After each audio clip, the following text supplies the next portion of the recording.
Chapter 98. Lonely Night in the Rain 2. Their gazes met. Xu Qing didn't seem to notice the mutated beasts in the inn, the auras from the surroundings, or the ropes. He only looked at the old man. The shadow behind him transformed into a pitch-black ghost that was ready to attack. At the same time, Xu Qing circulated the mountains and seas art at full force. Every single part of his flesh and blood was prepared to completely erupt at this moment. The sea transformation art was the same. The rain in the surroundings stopped in midair at this moment and surrounded Xu Qing, resonating with the spirit sea in his body. It seemed like he could form a killing technique at any time. It was the same for the poison and his shadow. At that moment, it was silent and undetectable. It had already spread to the inn and reached the feet of the strange old man. This was especially so when an illusory long saber surrounded by water droplets appeared above his head.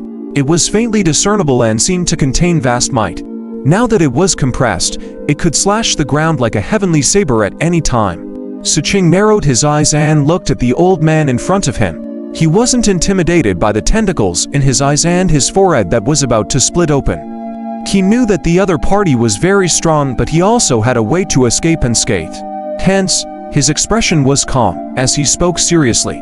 He didn't step in. It's not considered breaking the rules. The old man's eyes flickered with a dark light. After staring at Xu Qing for a long time, he suddenly smiled. "You have a point." The moment he smiled and his words echoed, all the auras that were locked onto Xu Qing outside the inn instantly disappeared. The pythons in the inn also retreated into the roof beams. The centipedes on the ground rustled and dissipated into the ground. As for the ropes, they were also blurry and soon disappeared. As for the old man himself, the tentacles in his eyes and the crack on his forehead disappeared completely. He returned to his ordinary-looking old man appearance and picked up the pipe to smoke. "Are you selling the corpse?" Xu Qing shook his head and grabbed Qing Yunzi's hair. As the other party trembled, he spoke calmly. "Where's the woman you captured 2 days ago?" Qing Yunzi's hair was disheveled and his face was covered in blood. He was in an extremely sorry state. At that moment, he was trembling. However, he seemed to want to be stubborn and wanted to vomit blood at Xu Qing. However, Xu Qing pressed his head to the ground and wiped it seriously. When the screams became even more mournful, Xu Qing raised his hand and pressed it on Qing Yunzi's right arm, crushing all the bones bit by bit. He then switched to his other arm. This intense pain caused Qing Yunzi to tremble and he couldn't cry out. Xu Qing's expression was calm as he carefully checked. He then punched Qing Yunzi's dantian and destroyed his cultivation. After confirming that the other party was no longer a threat, he stood up and kept his dagger and black iron stick. He then grabbed Qing Yunzi's leg with one hand and dragged him forward. When his flesh and blood touched the ground, even with the rain as a buffer, the feeling of his flesh slowly shattering and rolling caused Qing Yunzi's screams to become even sharper. As Xu Qing moved forward, the screams continued. A trail of blood slowly appeared on the ground.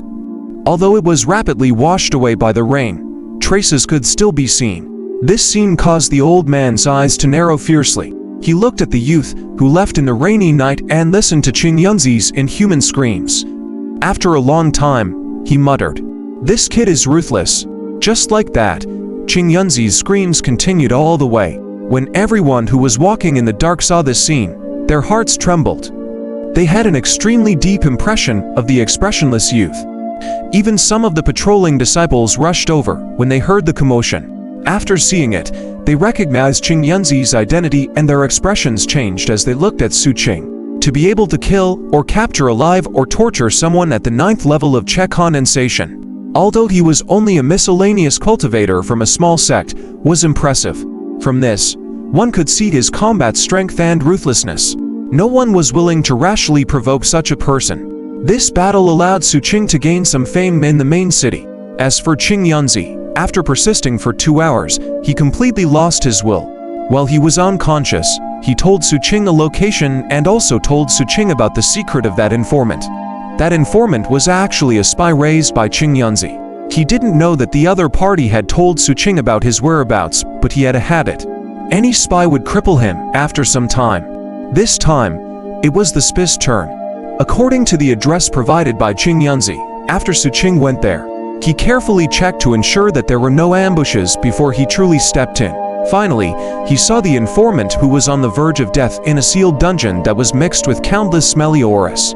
After losing the spirit coins, the smell of the remaining poison powder on his body was mixed up. Moreover, it was sealed in this sealed place, so Xu Qing couldn't find it. However, she wasn't dead yet. She was surrounded by rotting corpses. There were men and women. The way these people died was extremely miserable. Clearly, they had been cruelly tortured when they were alive. Moreover, there seemed to be an array formation drawn on the ground, as though their deaths were some kind of ritual. Xu Qing's arrival caused this informant to weakly open her eyes. When she saw the unconscious Qing Yunzi at the side, she suddenly had the strength to go crazy. She didn't care that Xu Qing was at the side, and pounced on him like a wild beast, biting him until the unconscious Qing Yunzi woke up. He let out a shrill cry and, in the end, she bit Qing Yunzi's neck again and again. It was only when Qing Yunzi's body was badly mangled and his body convulsed that he stopped breathing. Only then did she stand there in a daze. She instinctively lifted her head and looked at the expressionless Xu Qing. In her eyes, Xu Qing, who was dressed in a gray robe, had a tall and straight figure. His handsome face revealed a coldness that was difficult for her to grasp. The aura he emitted also made her feel a little suffocated. Hence, the madness on her face was slowly suppressed. After she calmed down, she gradually revealed an obedient expression under Xu Qing's gaze. Her body instinctively trembled as she seemed to have thought of something and hurriedly rummaged through the room. In the end, she found a jade slit and lifted her head to look at Xu Qing.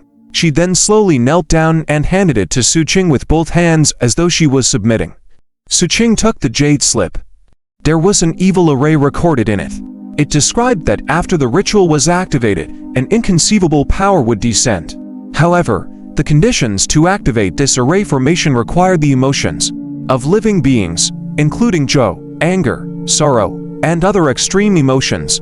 He silently looked at the miserable state of the human world in the dungeon. After a long silence, Xu Qing dragged Qing Yunzi's corpse and left. Before he left, his voice echoed in the woman's ears.